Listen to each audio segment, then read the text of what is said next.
Reginald Seymour Dibley. The majestic Stu Murphy. Hello, I'm Stigford Stoneheart. The mischievous Will Tomas. My name is Yorick von Wilhelm. I'm Bard. And the absolute madman that is Billy Kirkwood. My name is Tuppence, bastard of the mountain. Hard at work sweeping the floors behind him, we meet our first intrepid adventurers. One Reginald Seymour Dibley. I'll be honest with you, Reginald. My time, I fear, grows short. No, Master.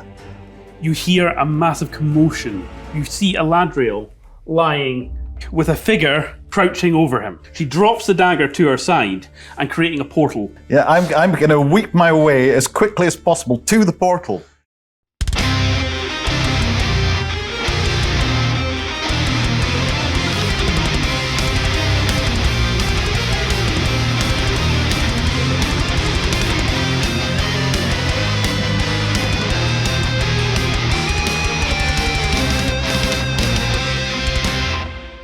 Scene 2, the Temple Kardenfell.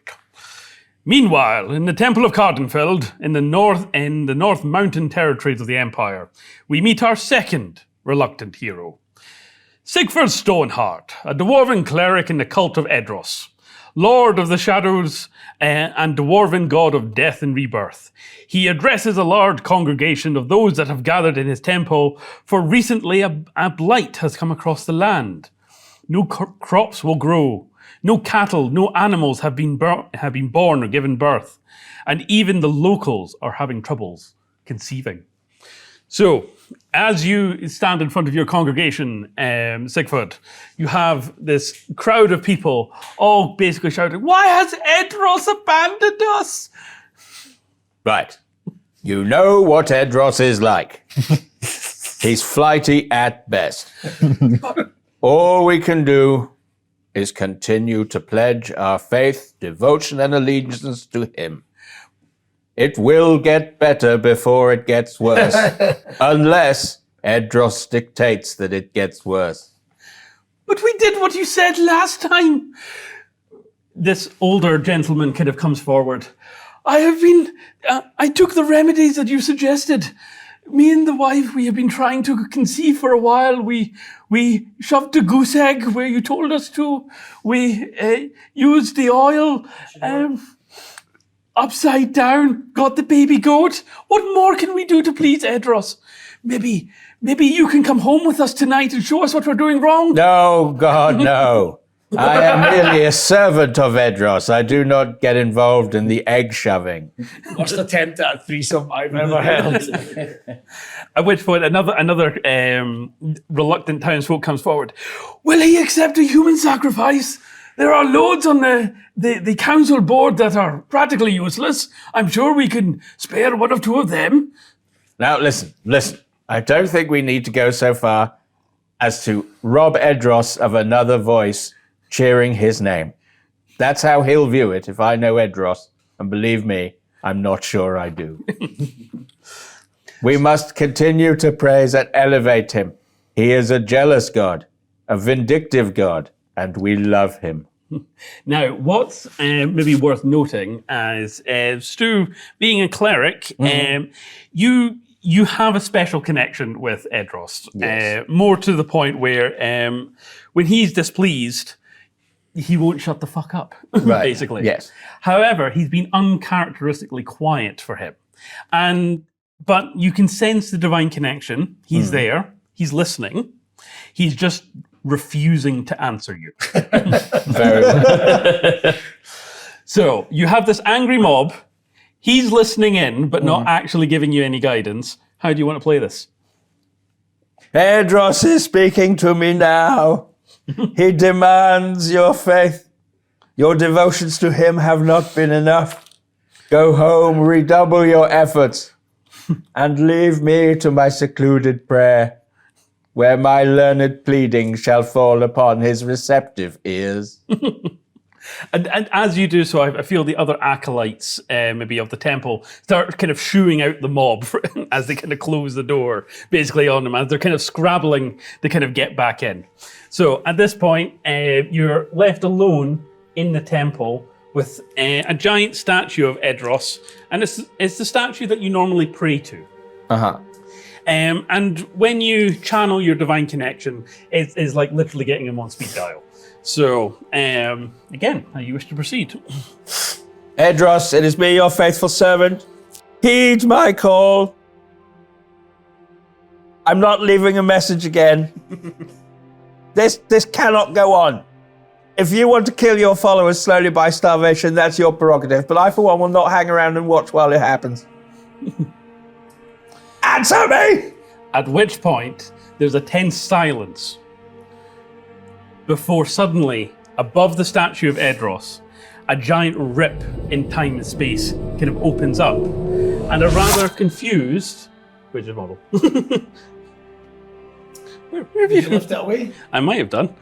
So, yes, a rather confused Reginald Seymour Dibley drops out of the portal in front of you.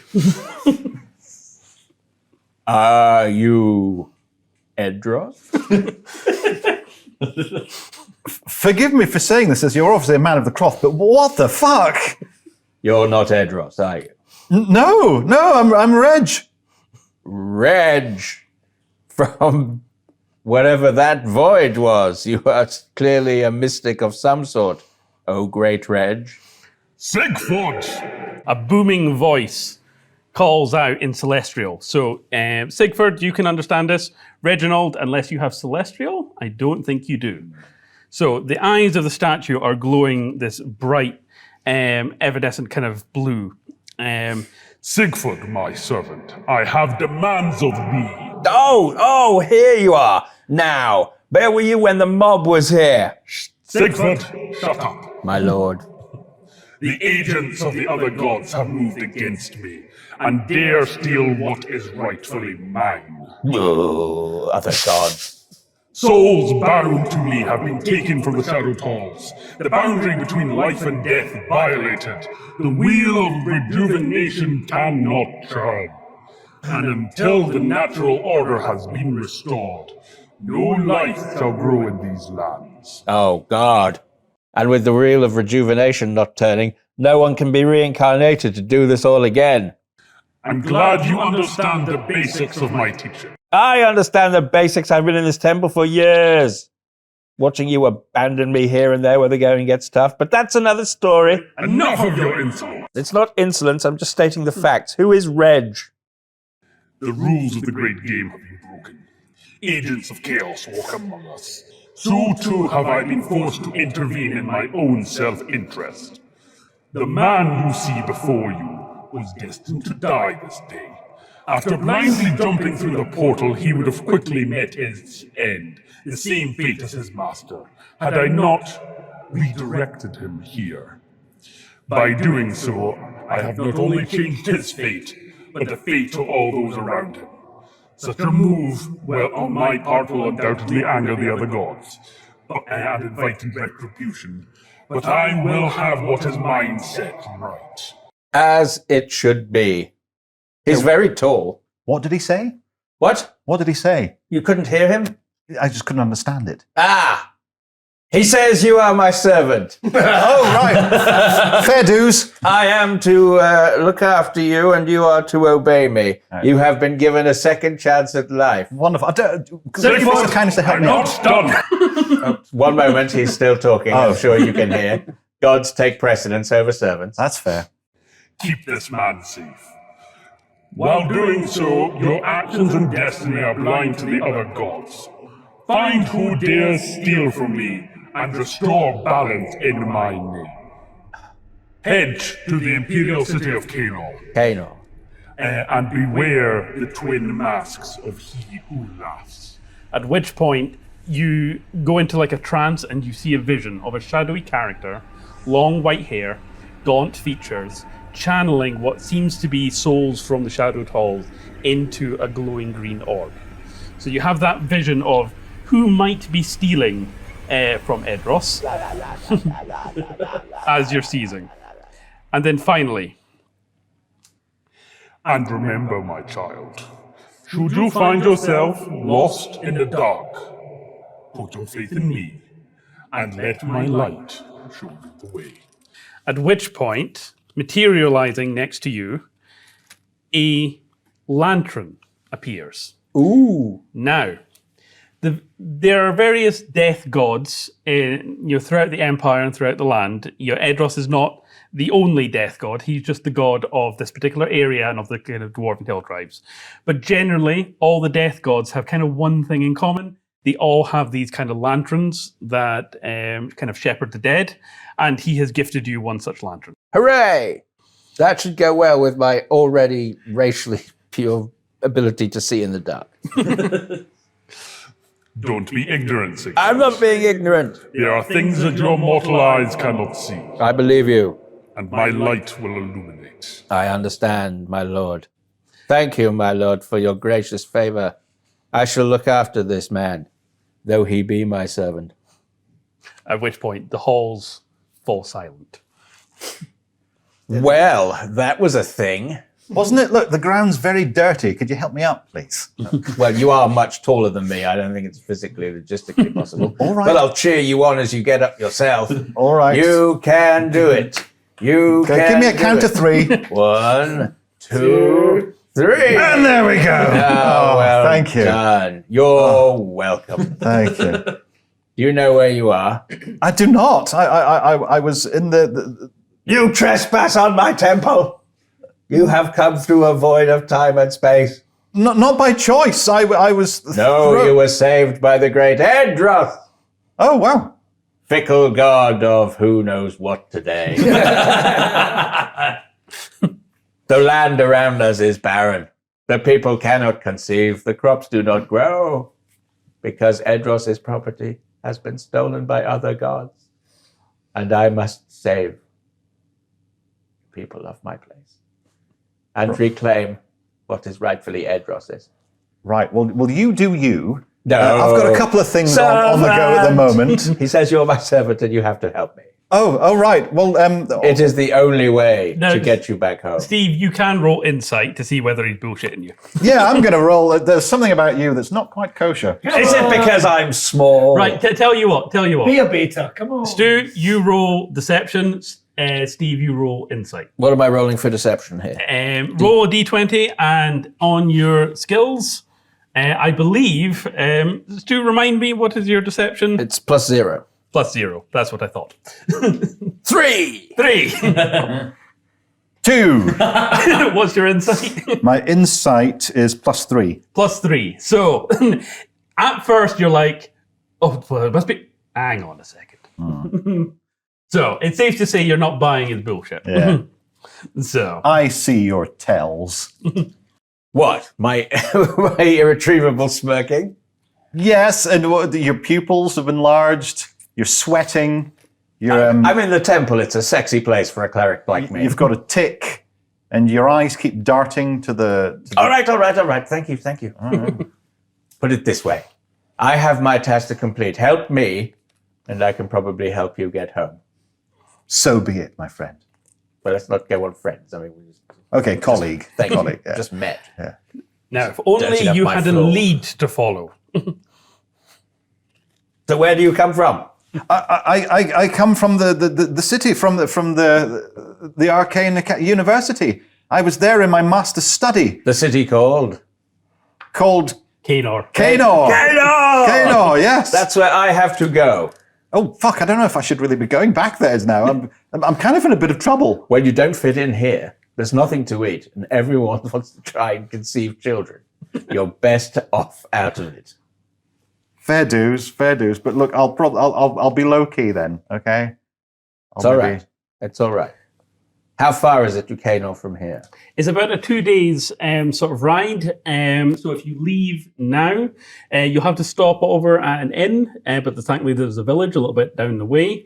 But you can wrap up any business kind of here at the temple, then probably head off. So again, in terms of what you were looking for, and I would say, Steve, you're quite keen to clear your name. I would have thought. Again, if only you had some kind of trinket that linking to the crime. I can't think what that is. Wait! What? I have this venomous dagger. There we go. Look closely, it's the most unusual thing. I've never seen something like it before. It's got a strange symbol on the hilt. As you can see, it has 2 faces. A smiley one and a frowny one. A frowny one? A frowny one. You university types with your fancy words. Edros, you've done it again. Well, that's where we must go. Those acolytes of that evil thieving god must be made to pay. Quite right. Let us set off now, and we might find a brewer's fair along the way or something. Maybe so. I just need a quick pee. Okay. Can you help me out of my armor? Now I'm finished. Oh, God. I couldn't have done that. I melted straight through it. Yep, see right through the metal. This way. Oh, the wanderlust. We don't have the clearance for songs. A bard by the name of Yorick von Wilhelm has been captured and is being held prisoner by a pack of hill giants. I'm getting hungry. He reaches back over his shoulder and picks out what appears to be a gyrating ball of ginger fury as he plonks down. What's up, bitch? Let's make stovies, yes! You're not one of these brutes. What are we to offer you? All kinds of shiny things. I'm a master of subterfuge and disguise. I am going to walk past them undetected. Tuppence, I thought I gave you an order. Suck my balls! You defy me again? You see, I'm a master of disguise. Well, I think we should go to the inn, rest there, and go to Cainord the next day. It's the most logical solution. I'm good. Let's go to the inn. What happens at the inn? Would you like to see more adventures with these idiots? Well, I would really like to get them back for a season 2. So why not support us on Patreon and like and subscribe?